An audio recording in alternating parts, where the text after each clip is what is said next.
Базарды басып алуға тырысқандар кімдер және халық не үшін олардан қатты қорықты? Ол адамдарды білемін. 90-шы жылдардың тәсілін 21-ші ғасырда қолданған кім? Нұрбол деген Болаттың ұлы.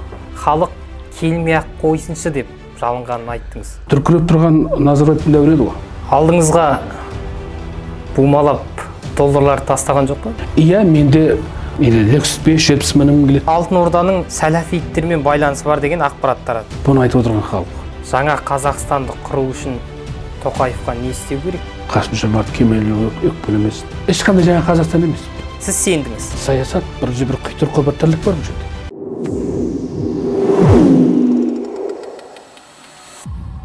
Ассалаумағалейкум, қадірлі көрермен. Бағдар YouTube арнасында кезекті сұхбат. Бүгін біздің спикер 22 жыл басшылық қызметте болған, оның ішінде креслода отырған емес, халықты көрген, арасында жүрген, елге жаны ашитын азамат Айдар Амангелдин. Аға, қош келдіңіз студиямызға. Сұхбат беруге келіскеніңізге, бет жүз көріскеніңізге мың алғыс. Енді аға, сіздің өмір жолыңызға қарасам, жаңа 22 жыл басшылық қызметте болды деп айттым ғой, одан бөлек 30 жыл құрылыс саласында еңбек еттіңіз. Оның ішінде Қуат корпорациясы бар, Алматы Горстрой жауапкершілігі шектеулі серіктестігі бар. Және соңғы қызметіңіз 2022 жылы Алтын Орда базарының меңгерушісі болып қызмет еттіңіз. Алдыңғы қызметтеріңіз жайлы айта жатармыз. Алдымен соңғысына тоқталайық. 2022 жылы сәуірдің 22-сі сіздің басшыңыз, енді сол кездегі Алтын Орда базарының басшысы Данияр Әлпиев тағдырым қыл үстінде тұр деп Тоқаевтан көмек сұрады. Базарға деген басқыншылық сол кезден басталды ма? Енді базарда басқыншылық деп айтуға келмейді, өйткені мына қаңтар оқиғасынан кейін ғой.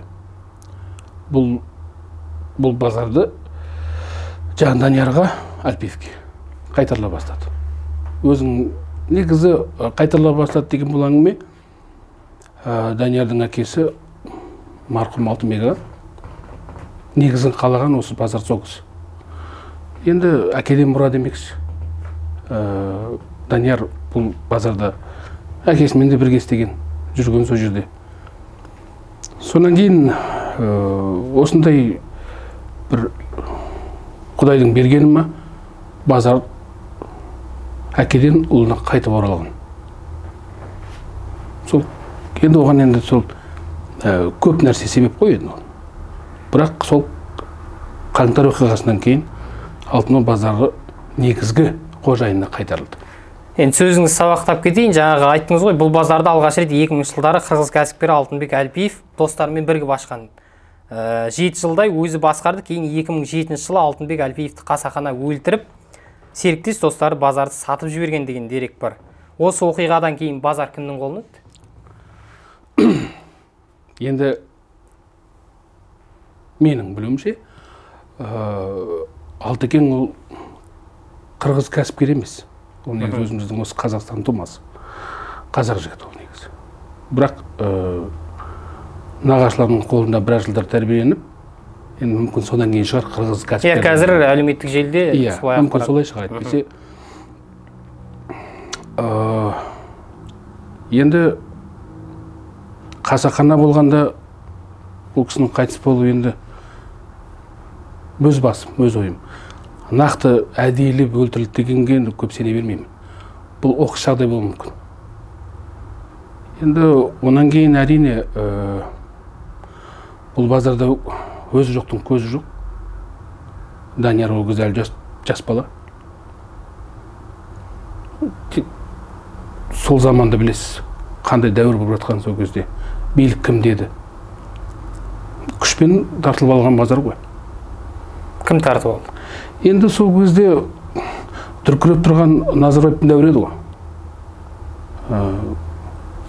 Ол Болат алды ғой. Болат алды ғой сол базарды.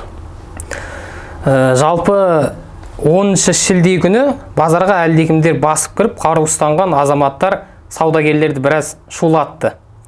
Базарды басып алуға тырысқандар кімдер және халық не үшін олардан қатты қорықты?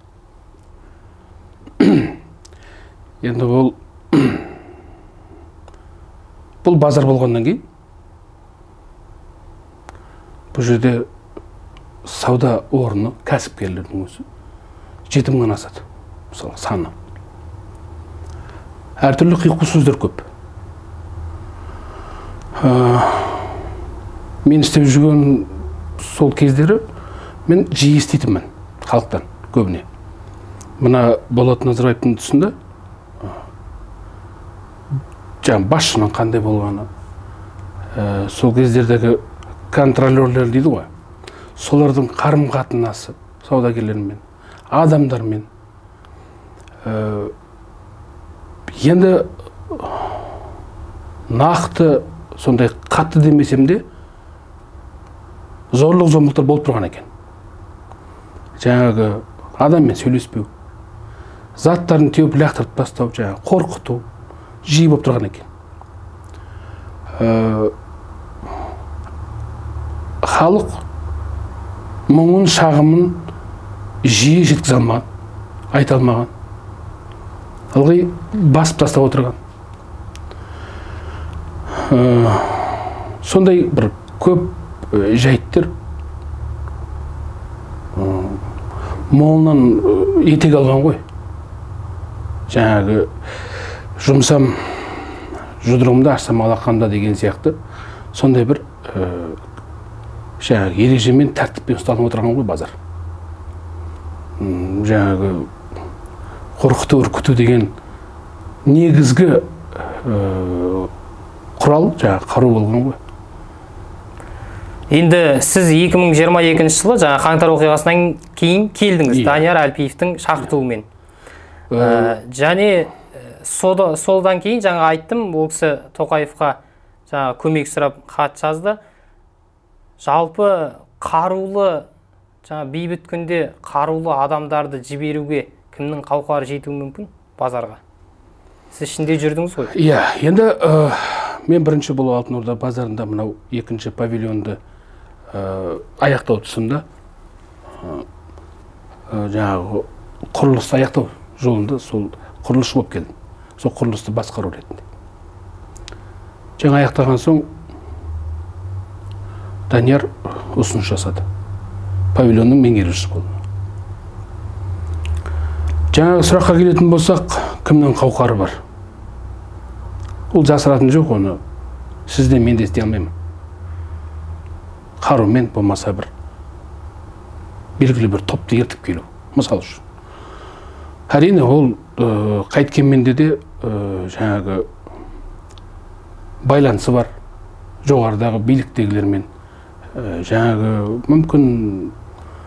мүмкін емес, оның ақиқат расында да жаңағы ішкі істер органдарымен де, өйткені сол жерде қой деп тосқауыл қоятын бірінші негізі сол қызметтегілер. Енді қаншалықты ішкі істерде отырмыз, жаңағы қарумен бұндай бассыздық негізі жеке басым өзімді қаттан қалдырды.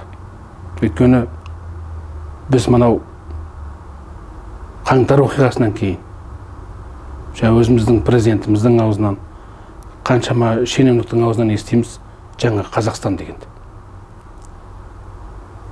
Бұл жерде ешқандай жаңа Қазақстанның көрінісі жоқ.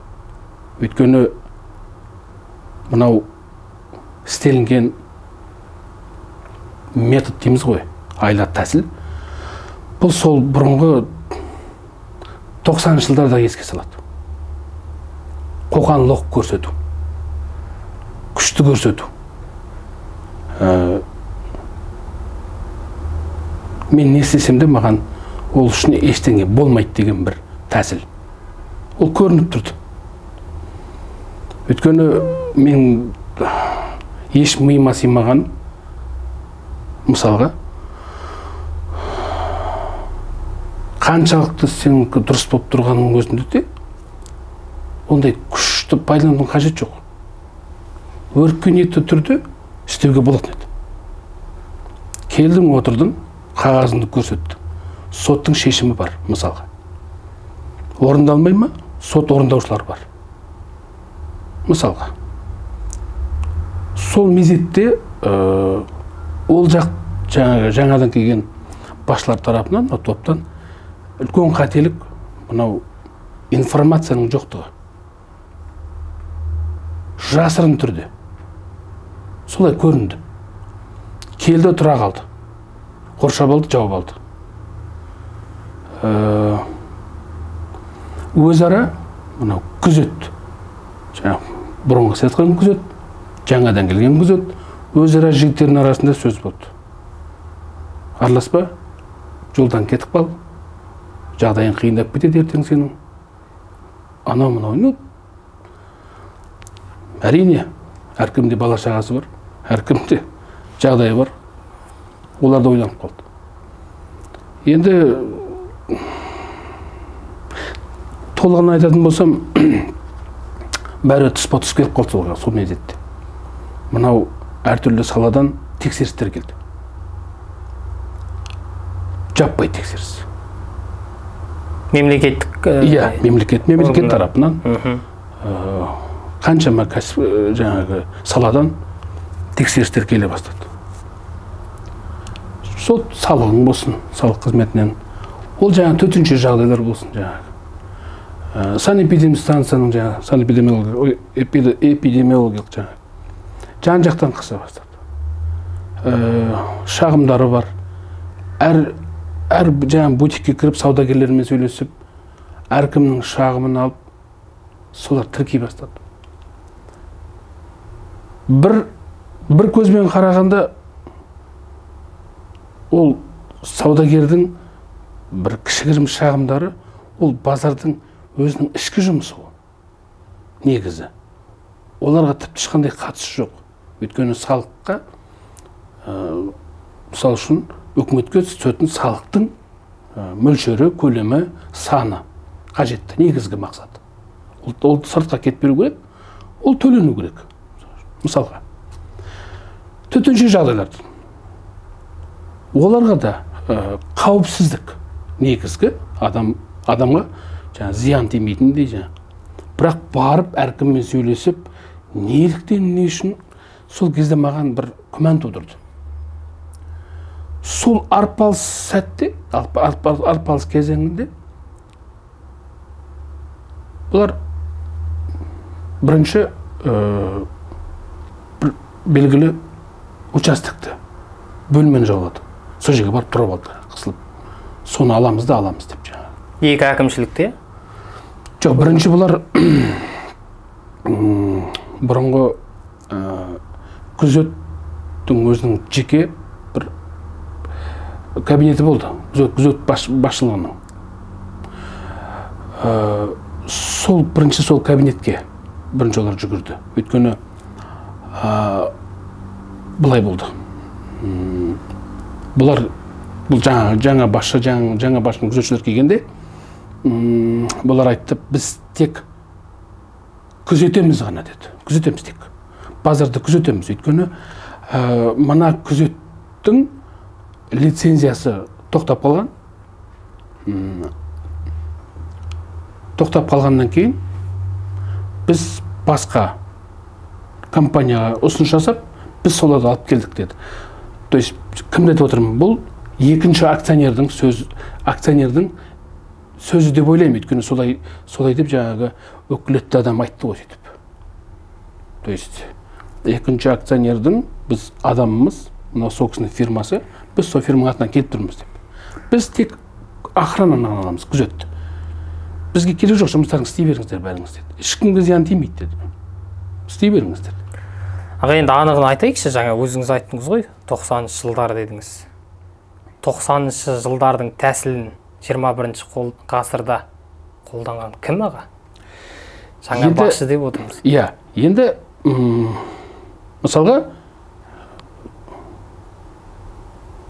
мен бірақ нәрсеге байқадым. Бұл базар болғаннан кейін, бұл базарда небір үлкен адамдар жұмыс істеп жүр. Білімі де бар, өмірді көргендер бар, қаншама алдынан шәкірттен жібергендер бар. Біз сауда, базар дегеннен кейін сәл бір төмен санап, бір менсінбеушілікпен қараймыз. Бірақ мына 7 айда әр қайсымен сөйлесіп, мен көзім жетті кімнің сауда жасап жүргенін. Енді бір жақсы өмірден емес қой негізі саудаға кетуде. Өйткені ішінде қазақ фильмде істеген актер мен актрисалар жүр. Сол актерлік салада бастап, ары қарай семьясын асырай алмай, осы базарға шығып кеткендер. Кандидат технических наук ішінде. Профессорларды көрдім, ішінде жүр, сауда жасап жүр. Көп әртүрлі. Соның әңгімені тыңдап отырғанымда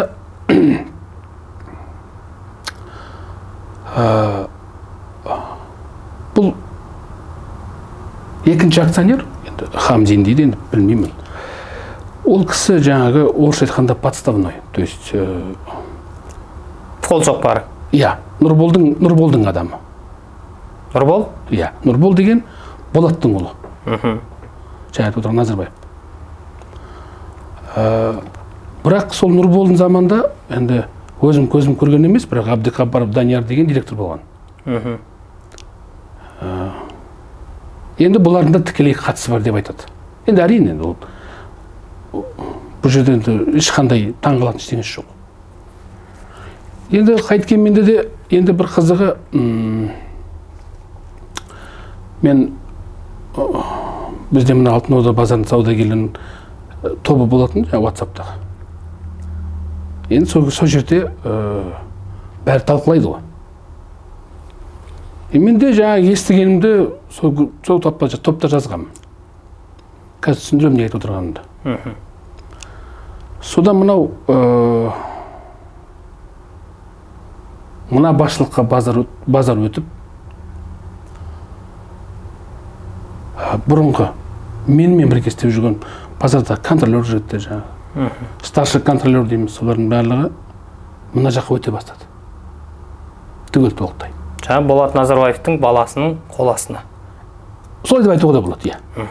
Бірақ қазіргі осы жаңа келген базар басшылық жағына қарай. Енді оны талқылап қажеті жоқ, не үшін екенін мысалға. Бірақ Данияр Әлпиевтің компаниясы жаңағы Алтын Орда New Company деген. Енді мына компанияны, мына жаңа келген басшының компанияны ұмытып отырмын.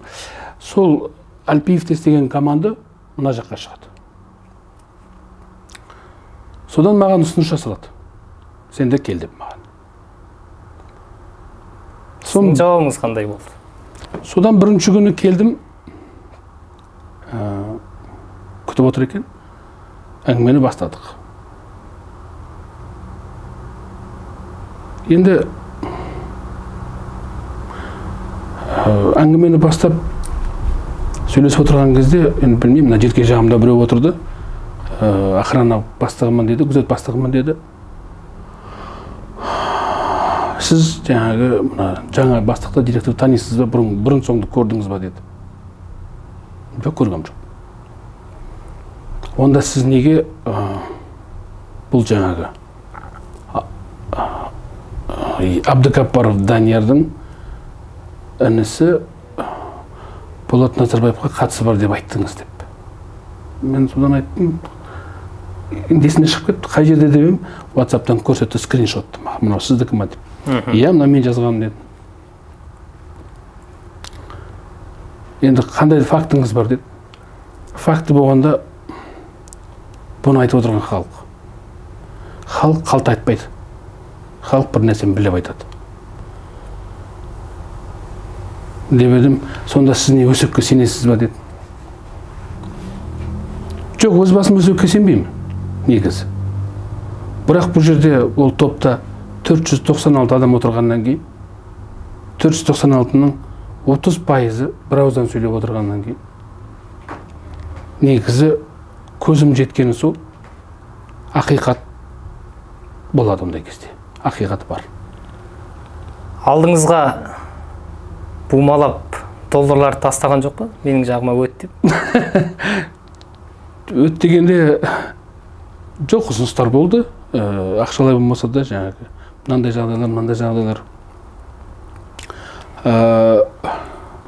Оған неменеге майысып отырсың, Әлпиевке клятва верности берген жоқсың ғой, жаңа істеді. Бірақ мен айттым, иә, Даниярға да ант пен сертім болмаса да, өз ісіме ант пен сертім бар. Өз ісіме, өзім кәсібіме. Өйткені бәрібір айланып келгенде адам баласы бір затқа адал болады бәрібір. Көп нәрсеге, көпшілікке де болмаса да, бір нәрсеге. Мен өзімді маман ретінде, кәсіпқой ретінде өз ісіме берікпін. Оны ешқашан сата алмаймын. Енді жаңа сіз атын атап кеттіңіз, жаңа қағаз жүзінде базардың 80%-ын иелік ететін Еркебұлан Хамзиннің Алтын Орданың атқарушы директоры Ермек Марқабаевты ұстап беруіне не түрткі болды? Заңгерлердің айтқан күдігі, бұл шындық па сізіңше? Енді өз басым Ермектің жеке тіршілігін болмаса бір құпия істерін білмеймін. Өйткені маған басшы болғаннан кейін мен тек онымен жұмыс бабында ғана сырластым. Жұмыс туралы сөйлестік. Бірақ Ермек енді қарапайым сөзбен айтсам мықты жігіт. Өзіне өзінің маманы, базардың маманы. Базарды тартып аламын деп жоспарласам, мен бірінші Ермекті алып тастайтын едім. Өйткені Ермекті көп адам қолдады. Ермек лездағы артынан адамды ертіп алып кете алады. Өйткені Ермектің жақсылығы біраз талай адам өтті. Талай адам өтті. Ол рас. Ол жағынан жігіт сөз жоқ. Ол ісіне де. Сондықтан мен базарды алам деп келсем, мен Ермекті алып тастайтын едім. Ермекті алып тастағаннан кейін олар келді де, былайша айтқанда жартылай духыңды алып тастады ғой. Ермек жоқ. Ана жерде бас көтерер ешкім жоқ. Қойыңдар, жүріңдер дейтін. Ешкім болмады. Ана жерде Ермек 10-15 минутқа келіп кеткен кезде төңкіріп тастауға болатын еді. Ермек бүйтіп қолын бір сілтесе, сол жерде ана жерде кез келген төңкіріп тастауға болатын еді. Өйткені Ермекте мінез бөлек. Данияр Әлпиевте мінез бөлек. Данияр Әлпиев оқыған, тәрбиелі, сыпайы, жаңа біз айтқанда түсінікті болу үшін джентльмен деуге болады. Өйткені дауыс көтермейді. Ешқандай артық сөзі жоқ. Сұрақ нақты қойылады, сұрақ нақты жауап беріледі. Сол кісінің айтқаны бар. Ешқандай қол жұмсау, артық сөйлеу, дауыс көтеріп болмасын деді. Бізге барлығымыз айтты. Сабыр сақтаңдар деді. Барлығы заң аясында болсын деді. Заң жүзінде болсын. Бәрі заңмен шешіледі деді. Жақсы аға, мен 12 шілде күні сізбен сөйлескенімде облыстық прокурор, облыс әкімнің орынбасары, ішкі істер департаменті орынбасарлары келді, бірақ түк те істей алмады дедіңіз. Бұл ненің көрінісі болуы мүмкін? Енді мен бірінші өзім ойым бұл жерде бұлар толыққанды қағаз жүзіндегі мына құжатпен таныспағандықтары деп ойлаймын. Өйткені менде бір ой келді, жоғарыдан бұйрық болды ма деп. То есть ешқандай бұлардың ісіне кедергі болмасын.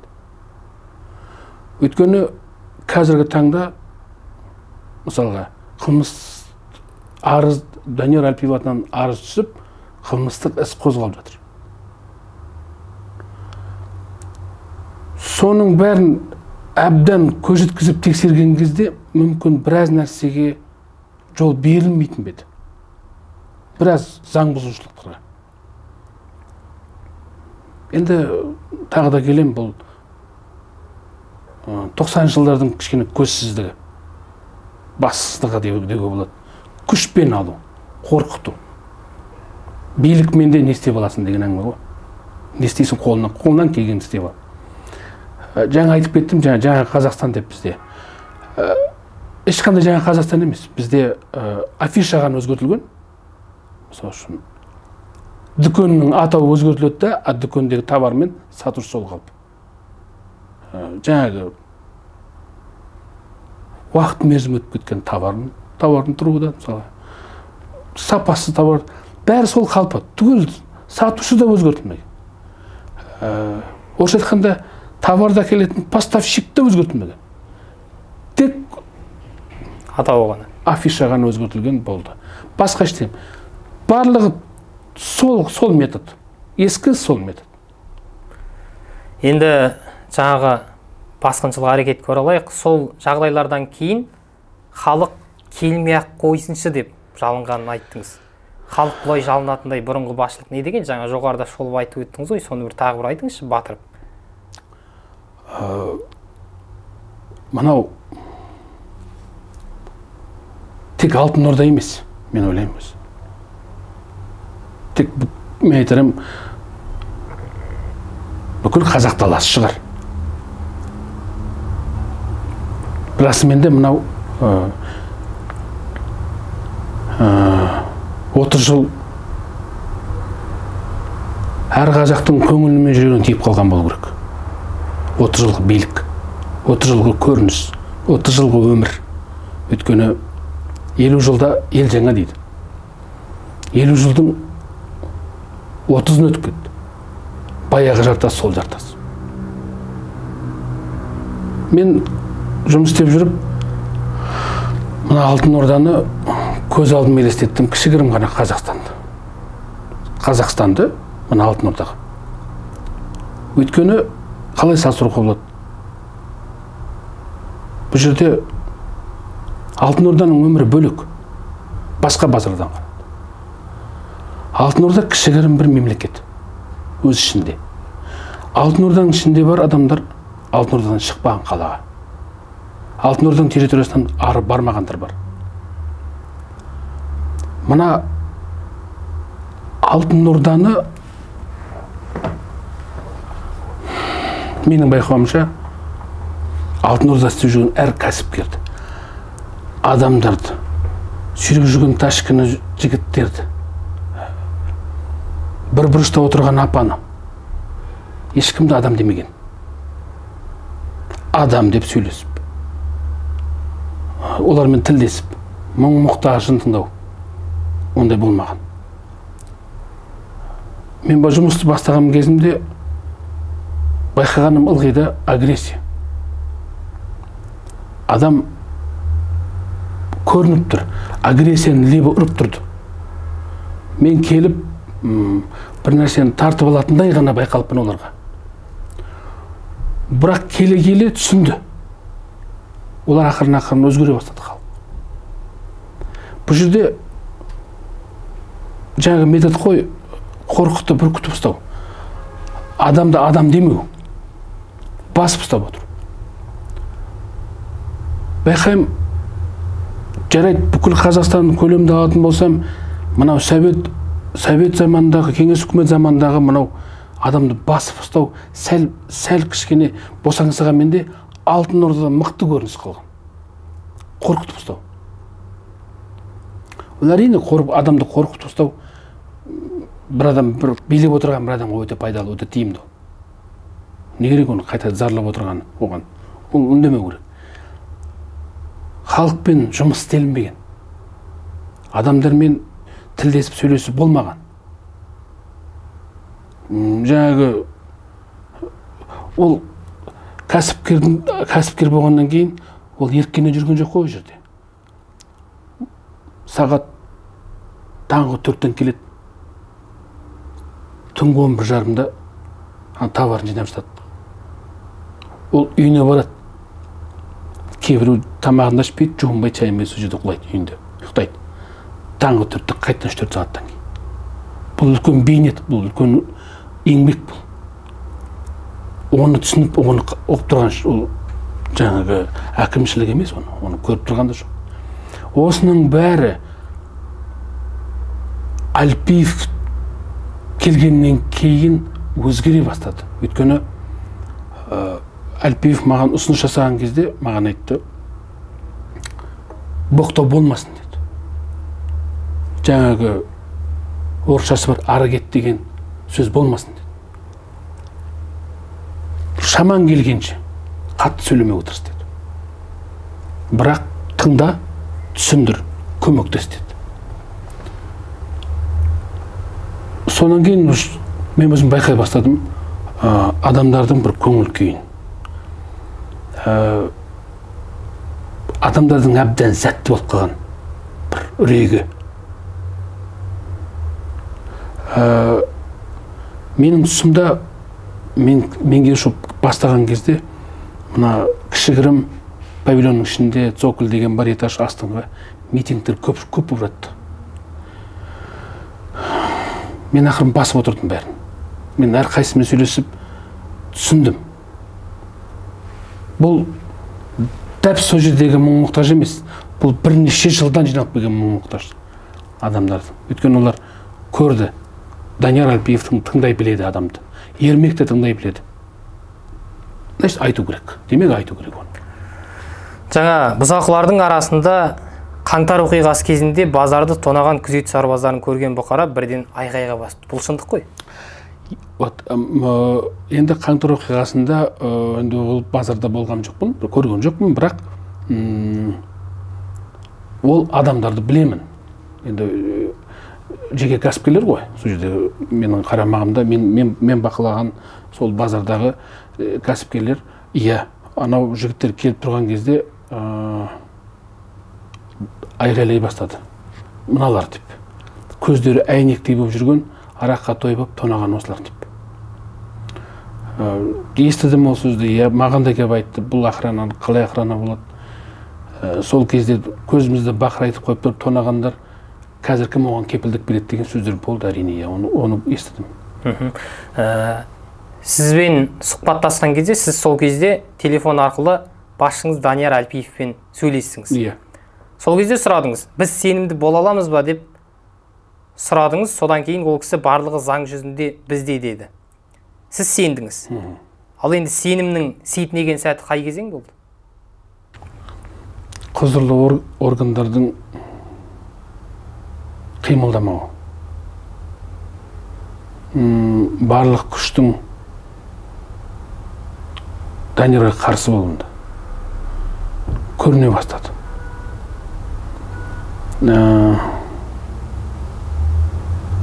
Енді мен бір сәтте байқап, маған сондай көрінді, Данияр жалғыз қалғандай. Жаңағы қолдаушы болмады. Сол кезде байқадым. Бұл қай кезеңдер еді? Қай уақыттар? Осы жылы? Иә, осы жылы мына елдің 10 мен 15 аралығында. Содан мен жаңағы 15-ші 14 мекен елдің павильонда отырғанында 2-3 күт келді ескертті. Өзің кетіп қал. Болмаса жаңағы опорка арқылы шығасың деді. Содан кешкісін базар жабылатын уақыт. Біздің негізгі охрана, бұрын істеп жүрген охрана мүлдем алып тасталғаннан кейін біз кешкісін жаңа павильонда охрана тапсырамыз. Бұл жол охрана жоқ. Сағат 8:30-9 кезі айнала қақпалардың бәрі ашық павильонның. Ол негізі жабылу керек. Маған ескертілді, болды, жаңа әкімшілік келді, жаңа охрана келді, сен жауапты емессің. Бірақ дәл сол мезетте мен жауапты адамды көрген жоқпын. Менің қызметімді, орнымды, қызметімді қабылдап алған. Мен амалсыздан бардым да қақпалардың бәрін, қасымда өзім бір контролерім ғана қалды. Екеуміз барып бүкіл қақпаларды жаптық. Өйткені сол кезеңді кез келген бір жаңа жүгірмек пайдаланып кетуі мүмкін еді. Бутиктің есігін сындырса да, товар ұрласа да, көп товар бутиктің ішінде емес, сыртта тұрғандар бар. біз екеуміз сасқалақтап жүгірдік енді, өйткені түсінікті болды. Мынау жаңағы ұры-қарыға дейміз ба, оларға дайын. Өйткені жоқ охрана. Қақпалар жабылмаған. Алты кіретін есік бар, түгелін жаптық. Жапқанда кілттің бір охранада болады. Құлыптың бір охранада. Бізде ештеңе жоқ. Еріксіз құрылыста бұрыннан бірге істеп жүрген жігіттер бар. Соларды үйінен шақырттым, инструменттермен келіп, мынандай анау жаңа Леруа Марлендегі не бар, магазин бар, замокты сатып әкеліңдерші, мен осы пока қарай жүрген әкелдім. Олар рахмет, олар бір сағатта жетіп, бүкіл есіктерді жаптық бірігіп. Келесі күні жұмысқа келдіңіз ба? Келесі күн келмедім болды, маған келмеді еді. Сіз кеткеннен кейін Айдар бутиктерден жалған техпаспорт жасап, 20 000 теңгеден сатқан деген ақпарат тарады. Бұл сізді қызметіңізден алып тастау үшін жасалған әрекет пе? Өте қызық тақырып.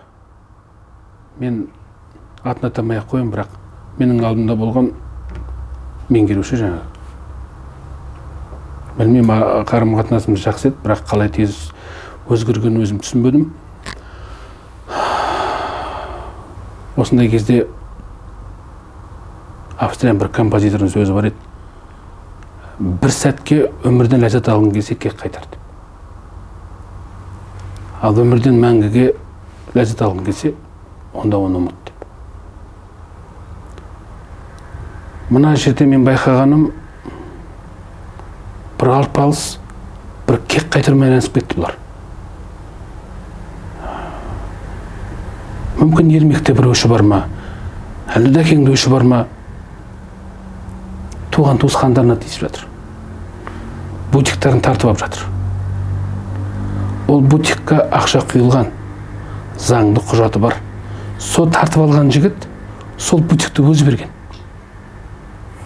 Енді түсініп отырсыз ба, кассаға ақша құйылғанын көріп тұр, біледі, өзі қатысты, өйткені сол моментте өзі меңгеруші болды.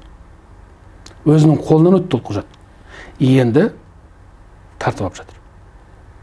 Сонда ана қыз шырылдап тұр. Аға неге өйттіңіз деп. Данияр келіп менен кешірім сұрасын. Мен кек деп неге айтып отырмын? Ол Данияр болмаса Ермек, ол жаңағы менің алдымда болған меңгерушіні жұмыстан тегін шығарған жоқ оны. Белгілі бір себеппен шығарылды. Оның көзінің қисықтығынан емес, елі мұрнының пұшықтығынан емес, іске, жұмысқа. Соған байланысты шығарылды жұмыстан. Деталіне білмеймін, жалпы осылай өзінің кәсіби ісіне претензия болды, сонымен шығарылған. Енді Ермекті қаралады, Ермекті отырғызды. Даниярды ол. Енді кезек сізге келді. Иә, кезек маған ғой. Бәлендей бутиктің техпаспортын 10 мыңға сату деген. Енді мен соншалықты білімсіз емеспін. Мен білімім төмен болса, иә. Мен ондай мүмкіндікті бере алам, ойымды жібере алам, өсектер ата алам. 10 мың теңгеге, 20 мың теңгеге техпаспорт сатты деп. Егерде менің санам таяз болса. Демек, қазіргі олары сондай жағдай деп ойлаймын. Өйткені мына менімен Әлпиевтің тұсында жұмыс істеген жігіттердің бәрін өз жағына шығарып алды, бәрін. Қазір құтылып жатыр. Барлығы бір ауыз басында ескертілді, маған жұмысқа келіңдер, кіріңдер, жаңағы өтініштерін жазыңдар. Сіздерге ешкім тиіспейді, арқай жұмыс істей бересіздер деп. Бұлар бәрі толықтай кетті ары қарай, жаңа басшылыққа. Енді бұлардың бәрін алды. Енді бір орысша айтам, топорный метод дейді оны. Орысша айтқанда, это было очевидно, это было понятно. То есть это наживка, уловка ғой. Ана байқұстар барды, істетті, қастарына адам қойды, көрсетті, түсініп алды. Енді сен керек емес. Болды, керек емес. Сіз қызмет еткен уақытта арендасы 55 мың теңге болған базардағы контейнерлерді қазір жаңа басшылық 7 миллион теңгеге сатып ал, немесе орныңды босат деп халықты мәжбүрлеп жатқан көрінеді. Бұл әрекет не үшін жасалды және ақыры немен бітуі мүмкін? Сәл сұрақ кішкене ауытқып кетіп отыр. 55 мың теңгенің арендасы бұл бізде Цокольдағы бутиктер, 7 миллион қазір павильонның алдындағы жаңа белгілі участок тұрады. 60 мың теңге деп айтылды ғой деймін. Сол жердегі әлеуметтік желілерде, бұқаралық ақпарат құралдарында. Өйткені 60 мың деп тұрған түсіндім. Ол жерде көбі күніге төлейді 2 мың теңгені. Өйткені былай. Неге? 2 мың теңге төлеп тұрған кәсіпкер біледі, кез келген уақытта ол орынға шығарма мүмкін оны. Мен бір айға арендам төлеп қойсам, бір ай маған теспейді ешкім. Өйткені бір айдікін төлеп қойдым. Тұратын жерімді, сауда жасайтын орнымды. Бір айға төлеп, аренда дейді, бір айға төлеп қойсам, маған ешкім теспейді. Әлпиевтің билігіндегі мен, жаңа Ермектің билігіндегі сол дәуірде заң солай болатын бізде. Ол арендан төледі ма, бір айға теспейсің болды. Ескертіледі. Шырлатпайсыңдар, көз жасын ағызбайсыңдар. Ол төлеп қойды ма, теспейсіңдер. Ал күнделікті 2 мың теңге төлей ме енді? Орысша айтады, ежедневка дейді ғой жаңағы. Ол кісілер біледі өздері. Бүгін сауда жасайды, ертең шықпауы мүмкін ол жерге. Шықпаса 2 мың теңгені төлемейді, болды. Көрдіңіз бе? Сонда 2 мың теңге 30 күнге 60 мың теңге. Бірақ бұл қызығы негізгі мен бір нәрсені түсінбей тұрғаным, құрылысты да өзім қадағалап жүргізіп отырғаннан кейін Данияр бар, Әлпиев, жаңағы Ермек бар, ақылдасып отыратынбыз. Қалай жоспарлап, қалай планда. Жаңағы 7 миллион тұрға ғой. Ол жаңағы екінші павильонмен салынып жатқан 3-ші павильонның ортасында тұрған бір бөлік. Ол жерде олар уақытша болғаннан кейін, оларға уақыт берілді. Бір жарым жылға уақытша тұрғанға, сауда жасағанға. Ескертілді, олар бәрі біледі. Ескертілген, олар бәрі келіскен. Енді сол тұрған жерді 7 миллион теңге беріп сату деп жатыр. Мен бірақ нәрсені түсінбей тұрмын. Қалайша? Бұл павильонның алды. Бұл тұрақ. Облыс әкімі мен қала әкімінің жаңағы бұйрық деуге де болады. Мынау соңғы үлгідегі, соңғы ережедегі сауда кешені болғаннан кейін, оның алдында артық ештеңе болмау керек. Тұрақ, павильон, сауда орны. Таза болу керек. Бұлар, мына басшылық, павильонның алдында бутик салғалы жатыр. Уже салып тастады. Павильонға жапсырып тұрып бутик салып тастады. Бірақ мынау павильонның алдында, тұрақтың орнында, мына Райымбек көшесіне қарай, проспектісіне қарай, мына көпірге қарай бутик салу. 7 миллион қымбат. Бұл бір негізсіз сома. Өйткені Цокольда бутик павильонның ішінде сол кезде Ермектер 6 миллионға, 5 миллионға сатылған. Солардың заманында өзінің бағасы құны. Өйткені ол бүкіл зданияның шығыны, ішінде коммуникацияның шығыны, мысалға, бар ғой материалдың шығындары. Соның бәрін есептеп келгенде калькуляция дейді. Сонда Цокольдағы 6 миллион, 7 миллионның көлемінде болды бағасы. Мынау далада жиын. Бұл жерде ешқандай коммуникация дейміз ғой жаңағы. Желдеткіш, желдету, жаңағы кондиционері, ештеңе жоқ. Жай ғана 4 қабырға шатырмен. Бұл не үшін сонда жаңағы бұрыннан сіздердің уақыттан келе жатқан халықты кетіру ме орнынан? Кетіру үшін жасалып жатқан әрекет пе? Және бұл әрекет ертең сіз меңгеруші болған павильонның ішінде де қайталану мүмкін бе? Иә, әрине. бұл айтып отырмын ғой, тартып алу, бутиктерді тартып алу оқиғалары қазір кездесіп жатыр. Онан кейін жаңағындай мынау негізсіз деп отырмын ғой, бағасы құрылыс. Кеше малдың күні ғана жаңағы ақпараттардан көріп қалдым. Қазіргі директор көмекшісі жаңағы екінші адам, Ермектің орнында тұрған жігіт, Қанат деген, бірге істегенбіз алдында. Сол айтып жатыр, бұл материал бағасы, жұмыс бағасы дейді, мысалы. Мен сатып алушы болатын болсам, ана сөзден сұрайтын едім. Берші маған. Калькуляцияңды берші. Материал мен жұмысты күн. Мысалға, андай бутикті ары кетсе, 1,5 миллион, 2 миллионға салуға болады. Енді жаңағы Қақен айтып отырғандай бутик болатын болса. Бірақ мен бір нәрсе түсінбей тұрмын. Ол уақытша болатын нәрсе болса, неге 7 миллионға? Демек, онда госактысымен тек паспортын береді онда жердің. Госакт, то есть жерді госакт сатып береді анағында. Ол тесілмеу керек онда. Әйтпесе 7 миллион деген тағы айтам, орысша не обоснов онда цифра. Вообще не обоснов. Жақсы. Жақын арада Алтын Орданың сәләфиттермен байланысы бар деген ақпарат тарады. Кейін базардың жаңа әкімшілігі бұл ақпаратты үзілді-кесілді жоққа шығарды. Сіз бел ортасында жүрген азамат ретінде айтыңызшы, базар басшылығының бұрын сәләфиттермен байланысы болды ма, және қазіргі жағдайы қалай? Қазір кім жоқ бұл базарда? Шыны керек, кім басшы, кім қосшы түсініксіз ана жерде қазір.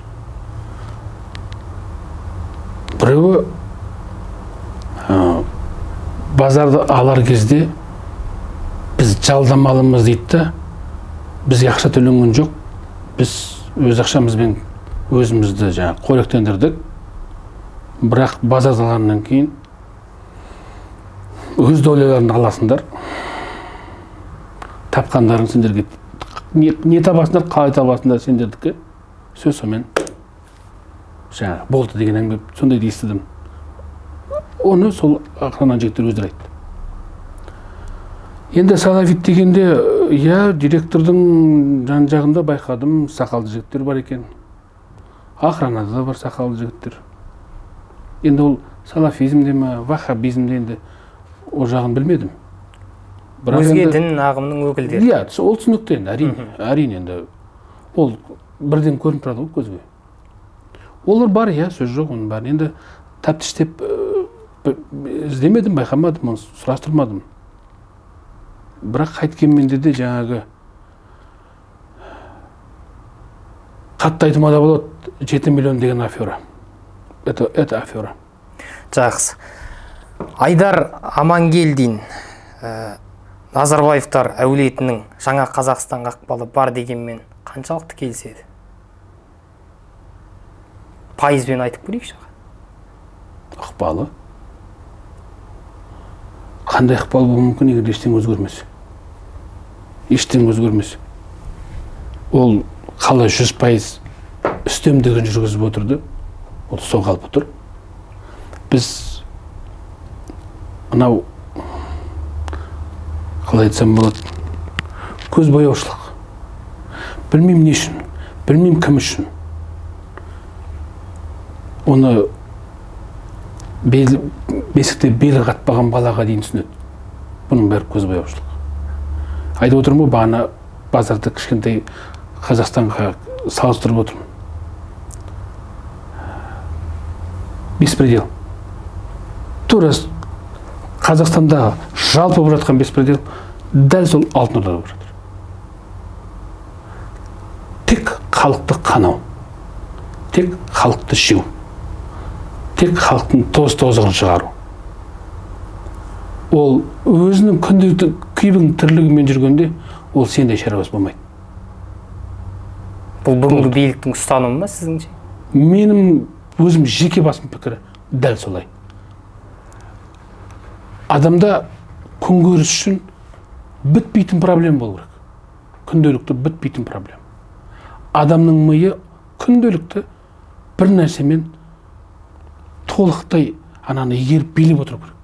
Сонда мен сізде шаруам жоқ. Мен андасында бүйтіп күңкілдеп сөйлеймін де қайтадан аматөрлігімен айланса беремін. Мүмкіндік жоқ мен сізбен сөйлесуге де, араласуға да, сізден бір нәрсе сұрауға да. Көрдіңіз ба? Мен ылғи да бір нәрсеге мұқтаж болып жүрмін керек. Қиналып мұқтаж болып жүрмін керек. Біз тәуелсіздік деген бізде аты ғана. Жоқ, келісемін, тәуелсіздігіміз бар шығар. Бізде еркіндік жоқ. Еркіндік жоқ. Ешқандай біз еркін емеспіз. Біз тәуелдіміз. Бәрібір тәуелдіміз. 30 жыл құрылыс саласында жұмыс істегеніңізді айттыңыз. Осыған бір ой салайықшы. Қазір халықты қан қақсатқан Қазақстрой деген компания бар. Қазаққа қылған қастығы көп. Біз журналист ретінде барып жүрміз, көріп жүрміз. Олар қазір жерді заңсыз алып, құрылыс компаниясын бастайды, кейін тұрғындарға береді, және кейін тұрғындармен сол үйдің аумағындағы жаңағы зауыт дейміз, өзге де нысандармен халықтың арасында конфликт ұйымдастырғыш болып кетті. Жалпы үйді салмай жатып құжатын заңсыз болған біле тұра құрылысты бастап кету. Бұл нені білдіреді сізіңше, құрылыс саласының маманы ретінде? Бұл жерде құрылыс саласына маман аса болудың қажет жоқ. Бұл жерде тағы да алтын ордаға оралым. Мысалға электр кетейін дегенім. Әрбір азамат Қазақстан азамат деп айтайын. Бір өтінішім әр азаматқа. Кішігірім бір адамға көмегіңді істеші күніне, бір кішкентай ғана. Ол бір адам, екі адам, үш адам. Бұл халық. Халыққа септігіңді тигізіп отыршы күніне бір рет. Үйреніп кетесің, жеңіл болады. Егер де әр қайсымыз сөйтіп ойласақ, бір қайткенде де қасыңдағы адамның мынау қиналып тұрған жағдайына көмектесіп, бір өмірін сәл түзетіп, бір жеңілдетсе, бәріміз жұмылып. Мынандай бассыздықпен, мынандай сауатсыздық болмайды. Бұл жерде айтып отырмын ғой, жаңағы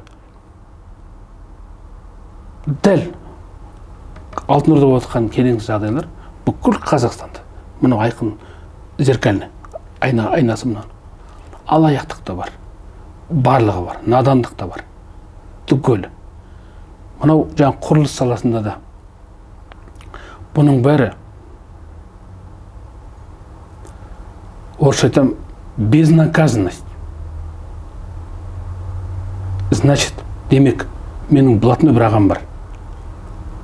Тексеруші органдар жағынан, басқарушы орган жағынан менің ағаларым бар. Жасыратын ешкім жоқ, бәрі біледі. Неге? Хотя не үшін айтады? Мынау ақша ғой билейді, ақша ғой шешетін бәрі. Ақшаны аузына тыға сал, бұтына тыға сал, болды. Болды. Ешкім саған ештеңе істемейді. Мен мысалы үшін талай басынан өткердім ондайды. Шағымдандым талай. Мысалы үшін құзырлы органдарға да қызмет. Заң бұзылып тұрғанның өзінде де жауап келеді. Официант жауап келеді. Жоқ, бәрі заң аясында заң жүзінде орындалған. Еміне тұр ғой. Қалай? Жоқ. Енді бұл жерде Қазақстроймен енді қатты біліп таныс емеспін, бірақ сонда да көп нәрсені естіп жатырмыз. Қалай айтсам болады, біз құрылысшылар, біз демейін, біз де көде болады. Арзан күшсіз дейді. Арзан күш. Не үшін? Жасыратын жоқ оны. Тендерді аласың откатпен. Жақсы процент. Жұмысты бастайсың, істейсің, тапсыру керек. Қабылдап алатын орган бар. Оларды алатын. Салық бар. Тағы басқа расходтар бар. Иә, менде зикр Или Lexus 570 мінім келеді. Мен ойластыруым керекпін, қалай ақшаны жымқыруым керекпін, үнемдеуім керекпін. Болмаса өзбек әкелерім бар, или қырғыз байекелерім бар, соларды арзанға жалдауым керекпін. Басқа амал жоқ. Міне, онан кейін жарайды ол жұмыс істесін. Оны қадағаламайды, оған бәрібір. Оның артынан жүріп, өйткені ол нысананың астында күнделікті адам жүреді. Олардың қауіпсіздігі, ол қажеті жоқ. Оның жарайды ол құрылысшы, олың бағанақ болсын, соны тексеріп қабылдап алатын технадзор деген бар. Ол да қиын емес. Оның қолына ақша бере сал. Ол саған қол қойып бере салады. Ол да пенде. Ол да ана баласының аузына бірдеңе, қолына бірдеңе ұстатқысы келеді. Мысалға, міне, бұл жерде бір жеке бір адам емес. Бұл жерде жүйе. Бұл жерде жүйе. Бұл жерде басынан алып тастау керек. Негізгі. Сіздің ойыңызша ең ұшынан жалғасқан жемқорлықты жоюдың амалы бар ма? Жаңа өзіңіз айттыңыз ғой. Енді жемқорлық. Бұл енді жемқорлық анау сол Рим дәуірінен пайда болды. Бірақ мынау Совет үкіметі кезінде Андроптың тұсында қатты белең алды. Өтті қатты белең алды. Енді бұл қанға сіңіп алды. Бұны түзеу үшін примерно 2 ұрпақ керек. Бір ұрпақпен түзей алмайсың бұны. Ол жемқорлықты жеңу үшін ол төбеден біреу тұрып бұйрық беріп бұны жойдыра алмайды. Әркім өзінен бастау керек. Мүмкін сол кезде қойылар. Енді болмаса ай-ғай өткен таяқ демекші намазды. Таяқпен үйрету керек онда, қойдыру керек. Басқа амал жоқ, бұл жемқорлықты құрды. Жақсы, енді жаңа әңгімеміздің басын Алтын Ордадан бастадық қой. Сұхбатымызда соңына қарай келе жатыр. Ақпан айында президент Тоқаев Алтын Орда базарында тәртіп орнатуды тапсырып, қажет болса шаруаға құқық қорғау өкілдері атсалыссын деген пікір айтты. Қалай ойлайсыз, мемлекет басшысы базардағы былықты бірін білмей жүрді ме, әлде бұл істі бастауға қаңтар оқиғасының әсері болды ма? Және дәл осындай ауқымды тексерісті ескі Қазақстанда жүргізуге не кедергі еді? Мынау қолыма бір тексерістен кейін қолыма бір құжат түсіп қалды. 300 жаңағы орысша айтқанда замечание бар деп. Бүкіл базарға. Біз соларды құртумен айланыстық. Неғұрлым жаңағы замечание жоюмен.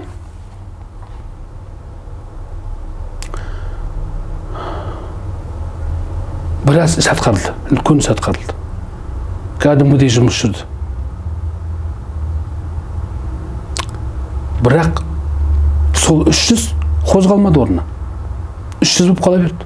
Барлық ақпараттарды 300 дей берді. Біреу айтқан жоқ. 50 қалды, 20 қалды. Міне бір 15 қалды.